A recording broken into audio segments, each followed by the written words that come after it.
nós queremos falar de desencarnação. Mas antes a gente precisa lembrar como foi a encarnação. Como é que aconteceu mesmo? Para nós encarnarmos, o que aconteceu? O espírito se liga à matéria. Mas o espírito diretamente à matéria mais densa, assim, ele se liga através do perispírito. Ele possui um perispírito, fluidos, um corpo de fluidos. Então, através dele, ele se liga, não é? Ao corpo desde a concepção. Desde a concepção. Essa encarnação que houve, como é que vai acontecer para terminar? O corpo morre. Se o corpo não morrer, o espírito não vai embora. Ele está ligado, ele se enraizou. Então, quando o corpo morre, é que nós nos desligamos, nós nos libertamos. E é interessante que às vezes os espíritos se comunicam e eles não estão muito bem esclarecidos, eles não sabem de todo, eles sabem que morreram, mas eles não querem morrer às vezes. Então eles querem voltar e animar o corpo, mas eles não podem, eles não conseguem. Uma vez que o corpo morreu, o espírito não consegue movimentá-lo. Muito bem. E uma vez que o corpo está morto, o perispírito vai se desligar dele. Vai se desligar. Lembram que a gente falou que é como que se enraizasse? É molécula a molécula. Agora então também tem que desenraizar, né? O espírito com o seu perispírito. E nós então chamamos de desencarnação. Eu tinha uma colega na prefeitura que não gostava dessa palavra. Ah, não fala desencarnação, parece que está tirando a carne. Tudo depende de nos acostumarmos com a palavra, não é? Para nós, desencarnação não tem nada de horrível. É o espírito se desprendendo do corpo, se libertando do corpo, retornando à vida espiritual. Qual é o problema que tem aí? É um processo lindo. A vida continua. Só o corpo morre, não é? Então aí a gente volta à vida espírita, que é essa vida do espírito conservando o seu perispírito, seu corpo de fluidos. Esse desprendimento do espírito em relação ao corpo, aquele perispírito dele vai se desenraizar, mas isso não é feito assim bruscamente. É feito de uma forma gradativa. Os laços fluídicos, eles não se quebram, eles não se rompem. Eles vão se desatando. Então é uma coisa gradativa. E o interessante é que o desligamento começa dos pés para a cabeça. O último centro a ser desligado, o ponto de contato do espírito com o corpo, é o cérebro. A gente nota às vezes que os membros inferiores vão esfriando, não é? Mas a vida ainda está na pessoa, né? Quando o espírito está se desligando do corpo, quando ele vai terminar a sua ligação com o corpo, quando ele vai se libertar, antes disso ele tem uma visão panorâmica. É uma visão rápida, é resumida, mas é muito viva e muito fiel do quê? Daqueles pontos principais da sua vida, da existência que está findando. Ele vê como se fosse assim, num cinema, as cenas principais. O espírito, na sua mente, ele vê, ele recorda, passa como se fosse um filme para ele. Mas não é tintim por tintim, são as cenas mais importantes. Mas como ele viveu, cada cena que ele vê, ele instantaneamente sabe do que se trata. Ele revive muitas situações. É isso que eles chamam uma visão panorâmica. Agora, interessante, uma pessoa disse, sabe o que parece? Parece uma fita de vídeo rebobinando. Quando ela vai rebobinar, não passa aquelas cenas rápido? Então, bom, também vem em seguida uma perturbação espiritual. Por quê? Se ele veio do mundo espiritual e agora está retornando ao mundo espiritual, por que tem perturbação? É a mesma coisa, não exatamente, mas para a gente ter uma ideia. Quando a gente sai de um lugar iluminado e entra num lugar mais escuro, ou quando a gente está num lugar escuro e entra para um lugar todo iluminado, a gente demora um pouquinho, não é? A acostumar, a se ambientar. Então o espírito passa por uma perturbação espiritual, porque ele estava acostumado a receber as impressões pelos órgãos dos sentidos do corpo. E agora não, ele está desligado do corpo, ele vai receber as impressões perispiritualmente, mas ele se desacostumou um pouquinho, ele não está exercitado nisso, então ele passa por uma certa perturbação. Essa perturbação varia de espírito para espírito, porque depende muito do grau de desenvolvimento dele, não é? O que será que influi nesse processo da desencarnação? Quando a gente vai desencarnar, reintegrar-se à vida espiritual, quais as condições, o que é que influi para ser de um jeito ou de outro? Por exemplo, das circunstâncias da morte do corpo. Será que foi uma morte por velhice? Se foi uma morte por velhice, a carga vital já foi se esgotando. É natural, a gente aure uma carga vital para começar a vida.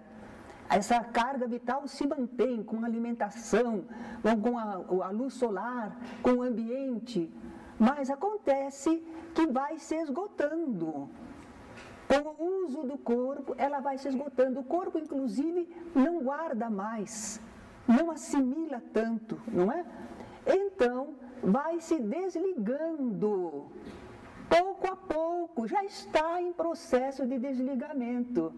Então, costuma ser uma desencarnação mais natural e fácil. Então, o espírito poderá superar logo a fase de perturbação.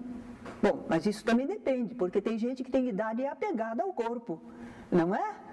Mas, normalmente, a pessoa começa já, às vezes até percebe o plano espiritual, tem sonhos especiais, ela começa já a se ambientar. E se for por doença prolongada, nós às vezes dizemos assim, não, eu quero morrer de repente, como um passarinho. A gente pensa que é bom, mas será que é? A gente está vivendo de repente, já não está mais aqui. E as coisas todas que ficaram?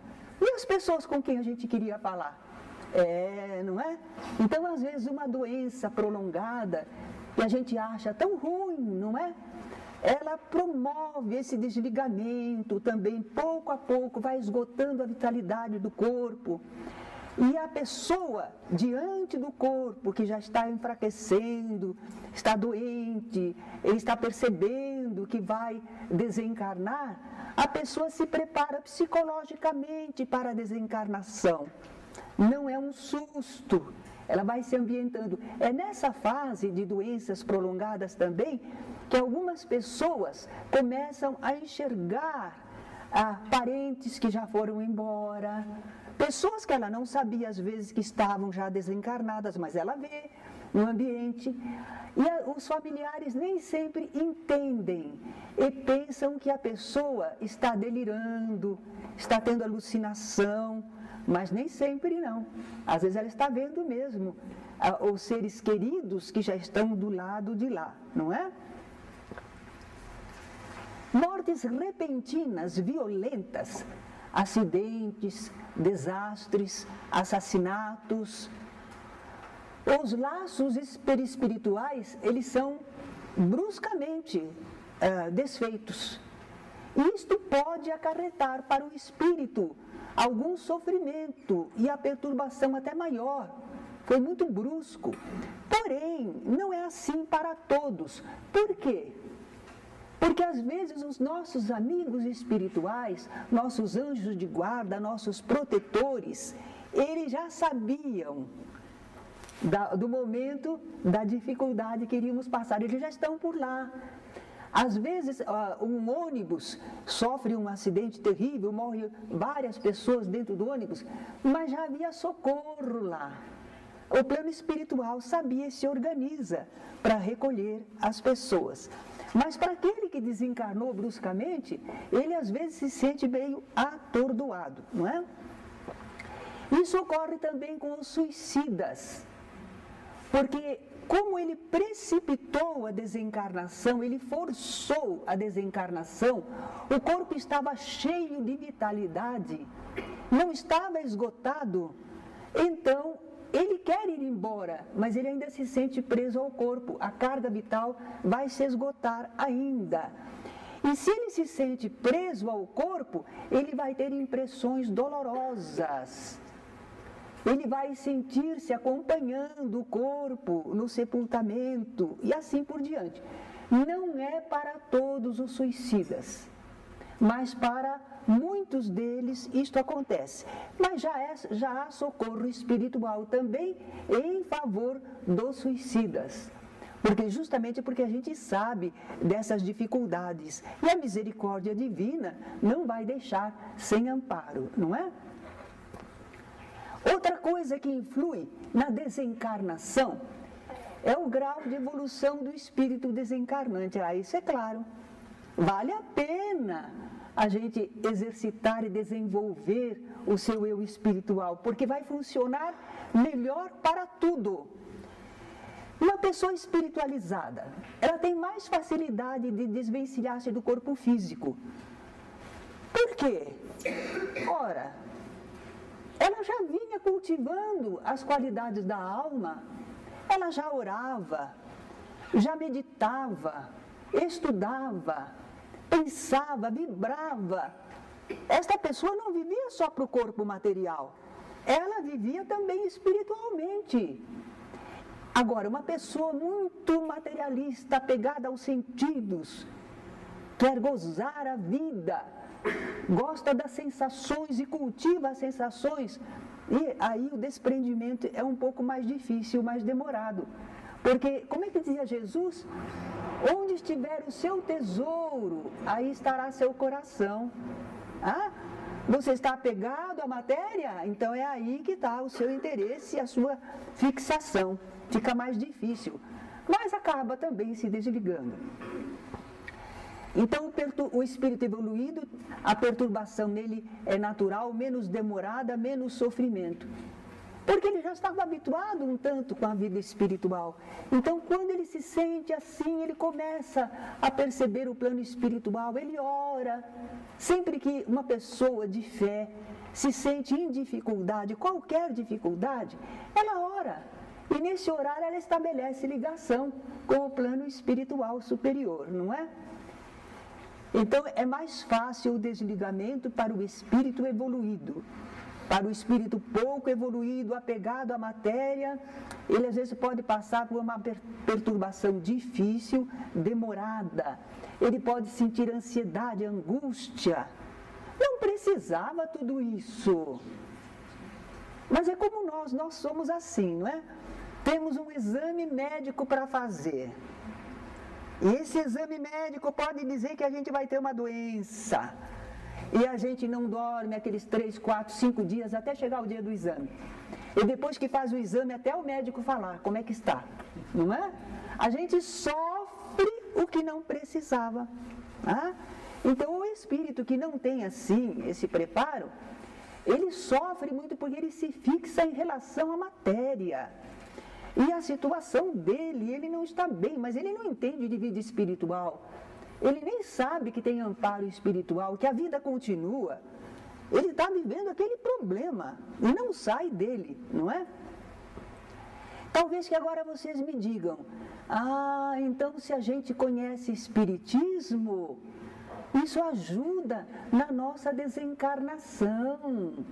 O que vocês acham? Ajuda? Ajuda. A gente costuma brincar assim. O espírita, se de repente ele se sente assim, meio diferente, o ambiente está mudado, ele fala com as pessoas não respondem, nem percebem que ele está ali. O que o espírita logo pensa? Opa, será que eu desencarnei? Não é? E o que adianta ele pensar assim? Adianta, porque ele diz, bom, se por acaso eu desencarnei, o que eu preciso fazer? Me acalmar, pensar em Deus, orar, buscar uma comunhão com o plano espiritual, socorro, não é? Agora, a outra pessoa sente a mesma angústia, perturbação, mas não sabe o que fazer. Continua vivendo nela. Não ora, não busca nada. Certo? Agora, o Espiritismo, o conhecimento do Espiritismo, não vai nos assegurar um despertar pacífico no plano espiritual. A gente pode saber tudo. A gente pode saber como é a desencarnação, como é a encarnação, como é o lado de lá. A gente sabe todas essas coisas. Mas a gente, quando desencarna, só vai ter um bem-estar se a gente está em ordem com a lei divina. E isso, estar em ordem com a lei divina, não quer dizer que a gente seja perfeito. Imagina esperar a perfeição de nós, né? Seria terrível. Não. Você faz o que pode de melhor dentro da sua vida, de acordo com o seu entendimento, de acordo com o seu senso de fraternidade. Você fez o melhor. Procurou cumprir os deveres, cuidou da família, respeitou o próprio corpo. Então, se você agiu assim, porque você entende aquilo que o Espiritismo nos fala, quando você morre o seu corpo, você desperta espiritualmente e você não sente aquele mal-estar terrível. Você se preocupa um pouco. Às vezes a gente diz assim, será que a minha família vai ficar bem? Será que eles vão compreender? Não é? Oh, meu Deus, e agora para onde eu vou? Será que eu estou em condições de receber um lugar razoável? Não é? Misericórdia, meu Deus, a gente tem um pouco de preocupação, mas a gente não tem horror. Alguns espíritos se comunicam e dizem assim, olha, eu estou muito doentinho, mas eu não quero morrer, viu? Eu não quero morrer. E a gente tem que contornar a situação, ajudar sem falar que ele morreu, né? Então, algumas pessoas estão assim. O espírita já tem outra compreensão, isso ajuda bastante. Mas se ele não praticou o bem, ele incorre em situações de efeito daquilo que ele causou. É a lei de causa e efeito. A cada um segundo suas obras. A lei divina é perfeita. Não adianta só conhecer, tem que viver, não é? Bem, felizmente, graças à sabedoria divina, nós não somos julgados só pelo que a gente sabe. Você já imaginou, né? Você sabia, não fez nada. Não somos julgados só por isso. Nós somos avaliados, dentro do nosso grau de desenvolvimento, o que pudemos fazer, não é? Às vezes não fomos grandes pessoas, mas também não nos comprometemos demais. Agora, se a gente conseguiu cultivar as qualidades espirituais, Jesus fala no seu Evangelho, granjeai amigos com as riquezas da iniquidade, para que quando elas vos faltarem, eles vos recebam nos tabernáculos eternos. Fazer amizade. Como é que a gente faz amizade? Ajudando as pessoas, sendo fraterno com elas. Nós estabelecemos laços afetivos, porque tudo aquilo de que a gente dispõe é riqueza injusta. Nós ainda não merecemos tudo isso. Você está aqui saudável e o outro não tem saúde, não. Você tem inteligência para conseguir um emprego, trabalhar, e o outro não pode, não. Você usufrui de uma porção de coisas que, se for analisar, não é justo. mas é a misericórdia divina, dando oportunidade para nós.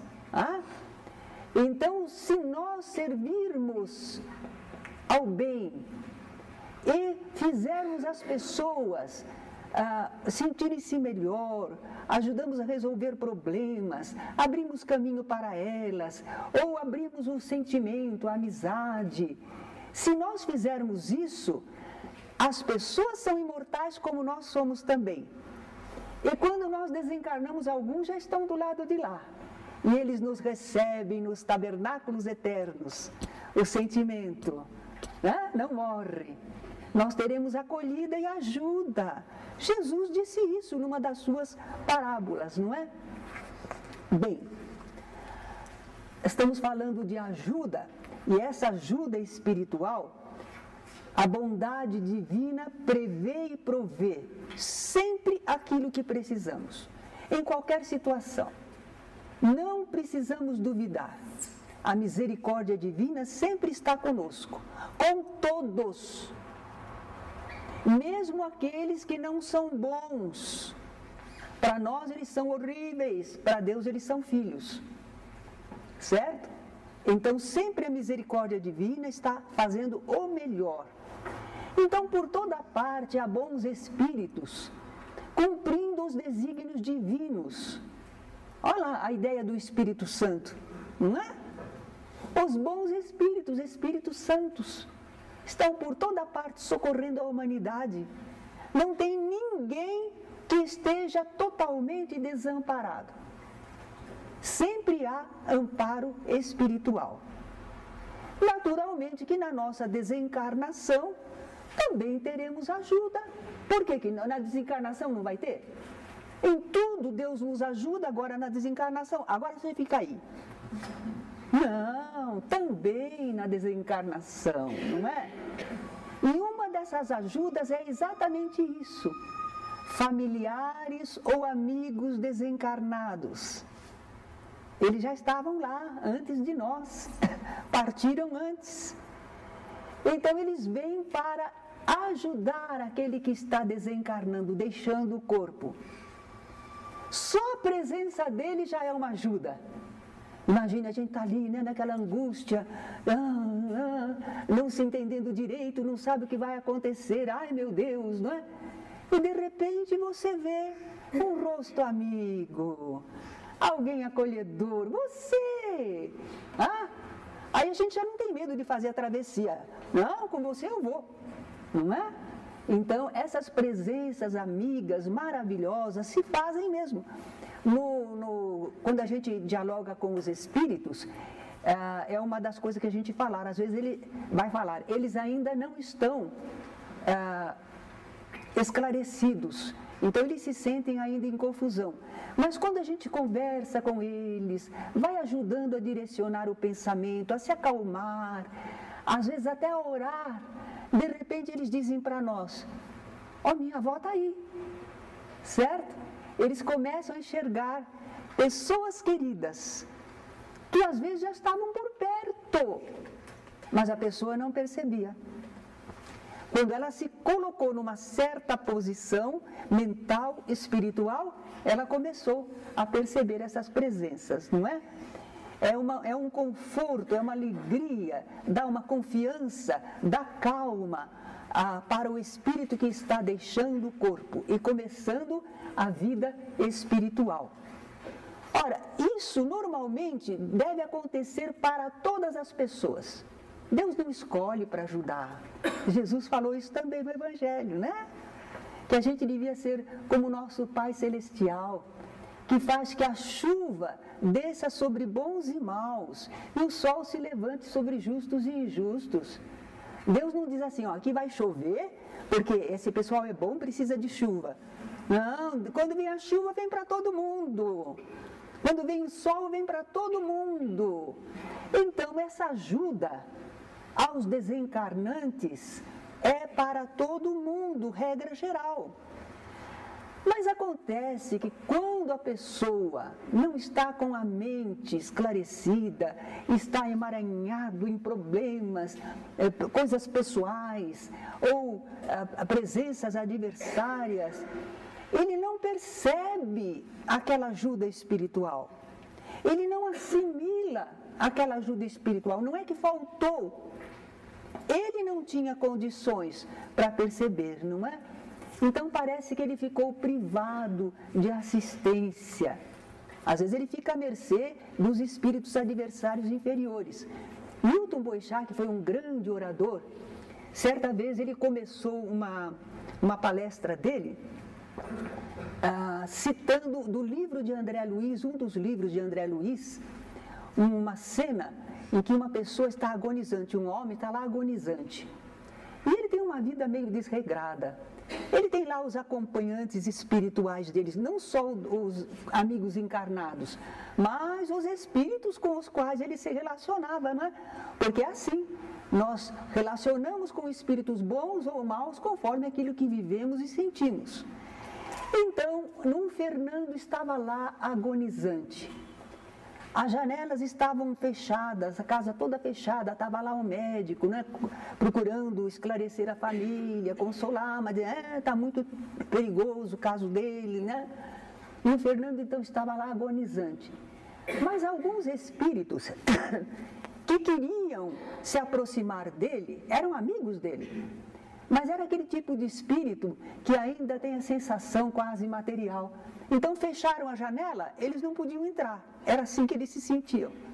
Mas a hora que alguém dentro de casa pensou, vamos arejar um pouco o ambiente, e abriu a janela, lá vieram as carantonhas. Como é? O Fernando vem ou não vem? Eles estavam esperando o Fernando, certo? Estavam lá, os acompanhantes, que ele angariara com o seu modo de vida, que também um dia mereceriam ajuda, também são filhos de Deus, mas de momento estava emaranhado. Não foi um familiar amigo que veio para acolhê-lo, não, ele aí estava preso pelos seus próprios atos, não é? Por algum tempo. E é isso que a gente diz, mesmo que a pessoa se complique e fique na dependência de espíritos até maus, não é? Isso tem limites dentro da lei divina. E as leis divinas chega uma hora que impõem um basta, chega, porque tem uma função, aquela presença daqueles espíritos adversários, não é à toa, tem um objetivo espiritual, de educação para a pessoa, para que ela, no fundo, acabe buscando o melhor, porque ela está sofrendo com aquela ação daqueles espíritos, não é? Então, até que termine os limites impostos por Deus para a ação desses espíritos, a pessoa às vezes fica sofrendo na dependência. Ou então, se o espírito, no meio daquela necessidade, ele erguer o pensamento, elevar o pensamento e orar e rogar, porque para orar não depende de palavras, não precisa saber as rezas desta ou daquela religião. Na hora em que o espírito nem precisa falar, pensou, ai meu Deus, mas com sinceridade, com busca, imediatamente estabeleceu uma ligação, certo? E, por enquanto, às vezes o espírito é renitente, e ele fica brigando lá, sofrendo e querendo revidar, mas um dia ele vai cansando e aí ele roga. Quando ele busca, aí ele vai receber. Estabeleceu a condição necessária, não é? Então ninguém fica perdido nem condenado para sempre. Então nós agora podemos entender qual é a situação do espírito depois da morte do corpo. Ele conserva a sua individualidade. A gente não vai sumir no todo, não. A gente não vai desaparecer. A doutrina espírita não é panteísta. Panteísmo é isso, é dizer que todos nós somos Deus e cada um, quando morre, retorna para Deus. Não é bem assim, não é? Nós não confundimos Criador e criaturas. Nós conservamos a nossa individualidade. Nós nos individualizamos, lembra? Nós fomos criados simples, ignorantes, fomos evoluindo através dos reinos inferiores e chegamos a nos individualizarmos, sermos um indivíduo, um espírito. Isso não perde, isso não acaba, não é? Então o espírito, o corpo morreu, mas ele conserva a sua individualidade. Continua ele mesmo com seus defeitos e virtudes. E qual é a aparência que ele tem? Fantasminha, alma do outro mundo. Como é que ele é? Vai de retro Satanás? Hã? Como é que ele é? Como é que é um espírito que desencarnou, deixou o corpo? Como é que ele é? Uma sombrinha? Encarnação? Isso! Envolvido quer mudar, né? O perispírito, esse corpo de fluidos, ele é plasmável. Ele plasma aquilo que o espírito mentaliza. E a pessoa, como é que ela se mentaliza? Se ela estava idosa, ela se mentaliza idosa. Se ela era jovem, ela se mentaliza. Não é que ela mentaliza, ela se sente assim. Eu sou jovem, eu sou velhinho. Então, e o perispírito apresenta essa forma que o espírito mentaliza. Quando ele sabe, ele consegue modificar a forma para melhor. Mais tarde, quando ele vai se ambientando no plano espiritual, ele costuma se apresentar remoçado. Então, às vezes, o espírito se apresenta e num sonho especial, numa vidência especial, e a pessoa diz assim: nossa, eu sonhei com o meu avô ou com o meu pai. Nossa, mas ele estava jovem. Mas era ele, certo? Quer dizer que a gente sente a individualidade, a onda mental, mas a gente estranha a forma do seu perispírito. Porque do lado de lá ele não precisa cultivar aquela forma que tinha. É conforme ele mentalizar, não é? E como é a situação do espírito do lado de lá? Depende do que ele viveu. Depende do que ele viveu. O que ele fez está refletindo. Está se retratando nele mesmo, nas suas condições e nas relações que ele estabeleceu e nos apegos que ele sente, ou não. Ou nas libertações, nos acompanhamentos sublimes, não é? Os bons sentem-se felizes e no convívio de amigos. Os maus sofrem a consequência de seus atos. Os medianos, acho que nós estamos aí, né? Os medianos experimentam situações conforme o seu pouco preparo espiritual. Mas depois da fase de transição, poderão estudar, trabalhar, prepararem-se para a nova existência a fim de continuar evoluindo. Do lado de lá da vida, agora a gente sabe, não é? Como se fossem cidades, organismos, escolas, universidades, serviços assistenciais, tudo. A nossa terra é que é uma cópia do lado de lá. Platão dizia isso, né? O nosso mundo é uma cópia do mundo espiritual. Que significado ou valor espiritual pode ter a vida de alguém que desencarnou ainda bebê? E agora? Uma vida curtinha? Para que serviu isso? Que expressão? Por que Deus deixa nascer uma criancinha e vive algumas horas? Esquisito, né? Não, tudo que Deus faz é bem feito. Deus não faz nada que não seja bom, útil, proveitoso. Aquela vida curtinha tinha uma finalidade. Houve um proveito do ponto de vista espiritual. Para o mundo, o pessoal diz assim, nem viveu. Mas acontece que era um espírito imortal procurando formar um novo corpo. E o que aconteceu? Às vezes, a pessoa precisava só de um finalzinho de existência. Uma vida que não completou, mas agora completou. Porque não é só as horas que nascem e os 9 meses dentro do corpo da mãe. Também é vida. Então foi complementação de encarnação anterior não aproveitada integralmente. Mas também pode ser que o espírito quer reencarnar, mas o nosso mundo ainda é muito imperfeito.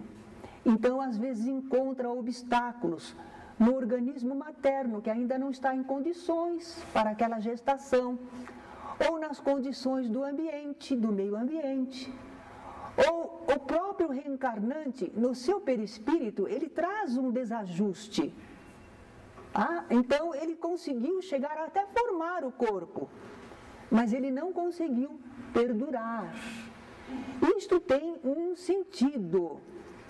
Já está alertando, por exemplo, para a gente prestar atenção, a mãe às vezes vai se preparar melhor. Não é? Esse filhinho não conseguiu, mas eu vou me preparar bem. Vou fortalecer meu corpo para que tenha melhores condições, faço a consulta médica, vejo o que é preciso fazer, não é? E se for aquele espírito que não conseguiu reencarnar totalmente, às vezes aquilo serve para ele meditar nas dificuldades da encarnação. Será que esse espírito valorizou no passado a sua vida? Ou ele achava, a vida, eu tenho a vida, pronto, Deus me deu a vida, pronto. Não é assim. Isto é um patrimônio, é uma dádiva, é uma concessão divina. E às vezes a pessoa não valoriza isso, não é? Então, às vezes ele precisa valorizar a reencarnação, a oportunidade. Uma vez ele não conseguiu, mas quando ele conseguir, ele vai dar mais valor. É uma educação. Deus é um grande educador. E às vezes a prova é para os pais. Testemunhar humildade, resignação, dar valor à função geradora. Então sempre há um porquê e para quê. E nunca é simplesmente para castigar. É para educar, para ensinar, para que cada espírito veja melhor as situações da vida. Então, como é a situação espiritual desde quem desencarnou criança? Nós vimos, que houve um proveito, que houve uma necessidade. Mas no lado de lá, como é que a pessoa fica? Como é que esse espírito fica? A situação dele, moralmente, espiritualmente, é a mesma da encarnação anterior. Porque ele não chegou nem a viver, não chegou a fazer nada. Então, moralmente, espiritualmente, não mudou a situação. É a mesma de antes. Ele pode estar, entretanto, mais conscientizado. Houve mudança por dentro dele. Ele está mais experiente. Quem sabe se equilibrou um tanto. Se reajustou naquele processo de ligar ao corpo e desligar dele. Quem sabe ele filtrou naquele corpinho algum problema de que ele era portador, uma anomalia, um desajuste no perispírito. Então lá está ele, no mundo espiritual. Alguém que tentou uma reencarnação, ficou talvez pouco tempo e voltou para o plano espiritual. A situação dele moralmente não é nem pior nem melhor do que antes, mas ele está talvez mais experiente. Não é? Mais preparado. E como é que eles são vistos? Ele já teve tantas encarnações. Será que a gente vai ver um nenezinho que morreu, nenezinho na nossa família, e a gente vai vê-lo assim, um homem barbado, ou uma mulherona? É assim que a gente vai ver? Até poderia, mas não. Geralmente ele ainda está se mentalizando numa forma, ele ainda se sente um nenê, um bebê, uma criança, mas que ele vai crescer, vai, perispiritualmente, mais rápido do que na Terra. Se na Terra, em 5 anos, ele ia ficar desta alturinha, em 5 meses, 10 meses, perispiritualmente, ele já está bem grandão. Ele desenvolve muito mais rápido no plano espiritual, não é? Porque não é o corpo que está crescendo, é ele mentalizando o seu perispírito, não é? Mas vamos dizer que ele quer provar para os pais que ele continua existindo, os ama. Aí ele tem que conservar aquela forma infantil, que eles conheciam, porque senão os pais não vão conhecer. É o mesmo problema dos espíritos, que às vezes para nos aparecerem, conservam a forma pela qual nós estávamos habituados a reconhecê-los, não é? E se eles vão reencarnar logo? Eles vão conservar a forma do perispírito reduzida como de um bebê. Porque é assim que eles vão precisar da forma para quando houver a fecundação, quando houver a concepção. Eles vão precisar da forma reduzida. Então, o que adianta crescer para depois reduzir? Se vai reencarnar logo, ele se mantém na forma, não é? E enquanto eles estão no mundo espiritual, criancinhas, como será que eles ficam? Agora nós sabemos, não é? Há colônias espirituais. Os espíritos bondosos se organizam, acolhem esses espíritos num ambiente apropriado para como eles se sentem, cuidam deles. Então a gente sabe porque na reunião mediúnica às vezes se atende o espírito de criança, não é? E no começo houve, por exemplo, um caso que a criança estava se manifestando, não é? E a gente procurou conversar, mas através do médium, a criança falou assim: minha mãe disse para eu não conversar com estranho.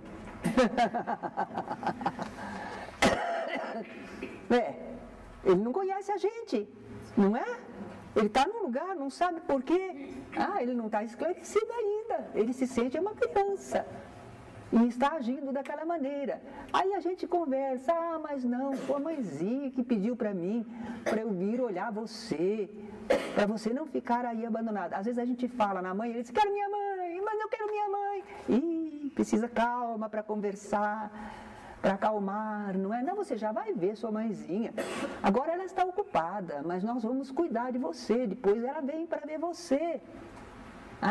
E aí eles veem muitas vezes ambientes assim. Nós estamos tentando apaziguar, conversar, e não sabemos, nós dizemos: tem gente aí que vai cuidar de você. Os tios e as tias, a gente usa esse palavreado porque a criança aceita melhor, não é? E às vezes ela diz assim: eu estou vendo, tem umas crianças lá. O que elas estão fazendo? A gente pergunta. Estão brincando. E você não gostaria de brincar com elas? Eu gostaria. Então, pode ir. Se eles estão mostrando para você, vai lá. E às vezes eles veem a tia ou o tio, alguém amigo, um espírito benévolo, não é familiar, que vem buscá-los, não é? Então eles têm socorro e amparo na vida espiritual, de acordo com como eles se sentem. Bem, agora nós precisamos pensar nas comemorações fúnebres, nos sepultamentos. Qual é a atitude do espírita? Como é que o espírita encara? Porque sociedade, religião adotam os mais variados costumes, não é? Diante da morte. Tem gente que põe comida no caixão do morto, que é porque ele vai precisar de comida.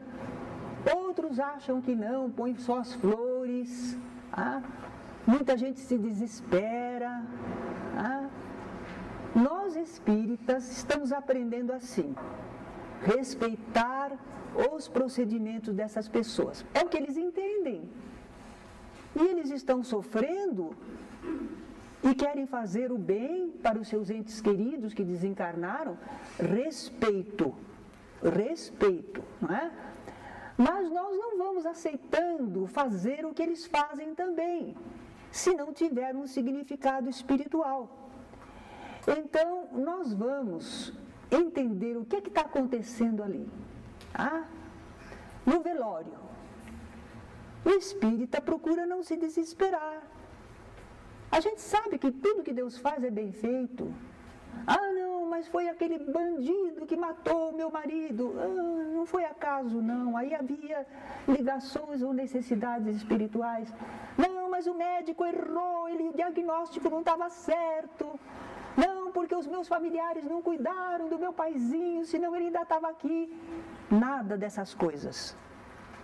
Não adianta, não ajuda o desencarnante, não favorece a vida, perturba você. Calma. Então, o espírita procura não se desesperar. Entendimento, aceitação. Se é o velório de outros, ele mantém a atitude respeitosa. A gente sabe o que está acontecendo ali. A gente sabe que ainda está desligando em relação ao corpo. Que muitas vezes o espírito ainda está ligado ao corpo. Nesse ponto, uma prima que eu tenho, ela não é espírita, mas é médium. Então ela contou para mim que ela foi a um velório de uma conhecida e quando chegou lá, ela começou a ver a amiga falecida, por ali, toda contente, porque tinha muita gente, vieram muitos parentes, e ela não se deu conta que ela estava desencarnada, ela não tinha dado conta ainda.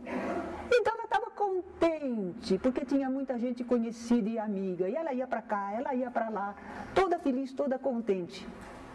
E a minha prima observava, não é?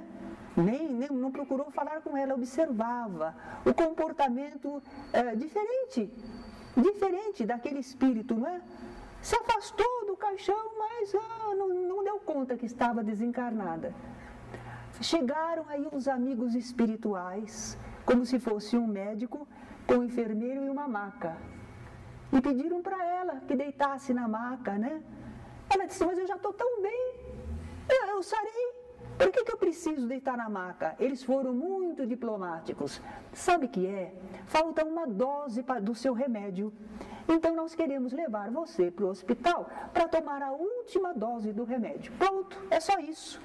Aí ela deitou na maca e foi levada. Não é impressionante? Eles sabem como agir.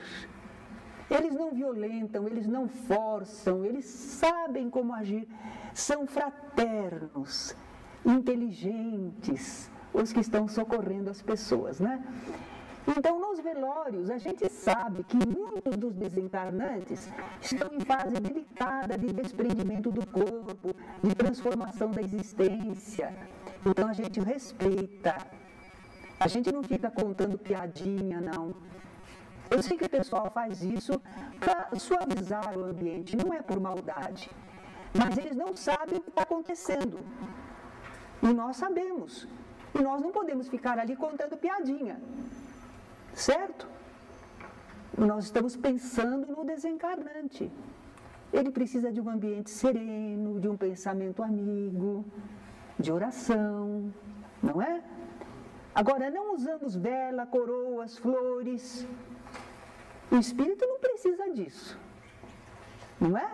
Então a gente não força isto. Mas nós oferecemos respeito à sua memória, orações, pensamentos que favoreçam sua paz e amparo no mundo espiritual. Vamos ser fraternos com os familiares e amigos dele. Ver se a gente pode ajudar em alguma coisa, ou ser fraterno, solidário, não é? Nos sepultamentos, nós não adotamos luxo, ostentação. Às vezes o pessoal faz isso por causa da sociedade, né? Modernamente já está mais suavizado isso. Não, a gente não adota luxo, ostentação. A gente não se preocupa em erigir túmulos, mas nós precisamos depositar o corpo, não é? Tem que ter uma ordem. Olha lá o nosso cemitério da saudade, como anda, né? O pessoal até está dizendo que está começando a tomar mais cuidado, porque fica algo desagradável, né? Então, em ordem, o que for necessário. Agora, o importante é lembrarmos com afeto os entes queridos já desencarnados. Os japoneses fazem muita honra aos antepassados, não é? Eles oram como se eles estivessem sempre ali. Então a gente pode orar pelos entes queridos desencarnados e procurar honrá-los com atos bons e carinhosos em sua homenagem. Às vezes a pessoa fica guardando o quarto da pessoa, a roupa da pessoa, tudo. E tanta gente necessitada. Aquilo já não adianta mais para o morto. Guarda uma lembrança, duas, guarda alguma coisa, mas o restante procura desfazer, oferece em fraternidade, em homenagem ao seu ente querido. certo? A gente ora pelo bem-estar e progresso espiritual dos desencarnados, mas a gente sabe que a gente não precisa ir ao cemitério para isso. Mas não condenamos quem faz, hein? Cada pessoa sabe da sua necessidade.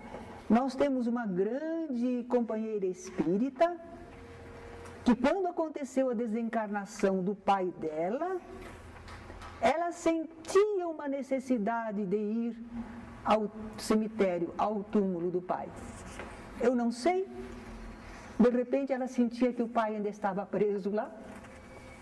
Ele se sentia preso no ambiente, não precisava, mas quem sabe. A verdade é que ela sentia aquela necessidade. Vamos criticar? De jeito nenhum. Certo?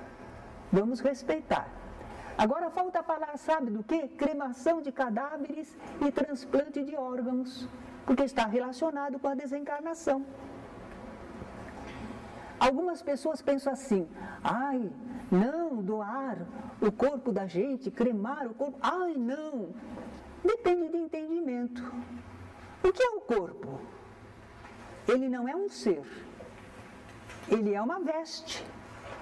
Ele é como uma roupa. A gente teceu esta roupa para poder viver neste mundo. Aqui neste mundo, se eu não tivesse este corpo, eu não pegava esse óculos. Eu tenho que ter um corpo para trabalhar no mundo corpóreo, material. Ele é um revestimento, mas não é eu. Não. Nenhum de nós é o corpo. Nós somos o espírito que anima o corpo, que está usando o corpo. Então, o corpo é muito valioso, é útil para nós espíritos quando encarnamos. Mas quando ele morre, não tem mais utilidade para nós. Ele era muito útil. Tem gente até que diz assim que quando se sentiu desencarnando e olhou o seu corpo, teve um sentimento de gratidão, porque aquele corpo lhe foi tão útil.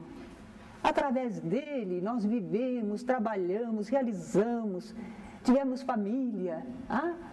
Então a pessoa sente gratidão, mas em verdade não serve mais para o espírito. É da lei divina. O que vai acontecer com aquele corpo? Ele vai começar a se decompor, é da lei divina. Ele não vai poder ser conservado. Ou será que a gente quer fazer múmia de novo? Não é? Não. Ele vai pela lei natural. Então, se alguém acha que gosta de ser cremado, prefere ser cremado do que enterrado, sepultado, é uma escolha da pessoa. Só que não é muito fácil, né? Não é muito fácil porque, por enquanto, só tem lá em São Paulo o crematório e tem umas certas leis, não é? Diz lá, por exemplo, 72 horas. Emanuel, o mentor do Chico Xavier, também dizia que a gente deveria esperar pelo menos 72 horas, 3 dias. Porque parece que é um tempo razoável para que o espírito se desprenda do corpo, certo? Mas há aqueles que morrem, por exemplo, num carro que entrou num acidente e incendiou e morreu carbonizado. Então, há coisas que acontecem também assim, na natureza, na vida nossa, não é? Agora, as pessoas dizem assim, mas será? Mas aquele corpo meu, eu preciso dele para a ressurreição. Não é o corpo que ressurge, é o espírito. É o espírito com o seu corpo espiritual. Ressurreição não é da carne, é do corpo. Ressurgimento espiritual, não é? Então, se o seu corpo foi cremado ou foi doado órgãos, não prejudica você espiritualmente. Não há prejuízo nenhum. Agora, se você quisesse fazer uma cirurgia em você para extrair isso, usar aquilo outro, é problema seu, responsabilidade sua, você que fez. Mas uma vez que o corpo está morto, não. O que fizerem no corpo morto não atinge você. Bom, é claro que alguns espíritos ainda estão tão apegados ao corpo que às vezes fica bravo, né? Está o corpo, por exemplo, recebendo autópsia numa escola, numa universidade de medicina, estão fazendo experiência com os corpos dos indigentes. De repente, o espírito está meio apegado lá e fica bravo. Isso aconteceu nos Estados Unidos. Um senhor contou, ele não sabia nada de vida espiritual, mas eles estavam fazendo a dissecação de um corpo, de um braço de um homem. Quando ele chegou em casa, a mulher dele veio ao encontro dele com voz de homem, dizendo: por que você fez aquilo comigo? Eu fiz o quê? Não é? Aí ele diz: você usou do meu corpo, você mexeu no meu braço, deixou aqueles moços lá tudo fazerem aquilo comigo, não podia. Ele começou a perceber que não era a mulher dele, era o Espírito falando através da mulher dele, não é? Infelizmente, ele, fraterno, achou de conversar com o Espírito e explicar.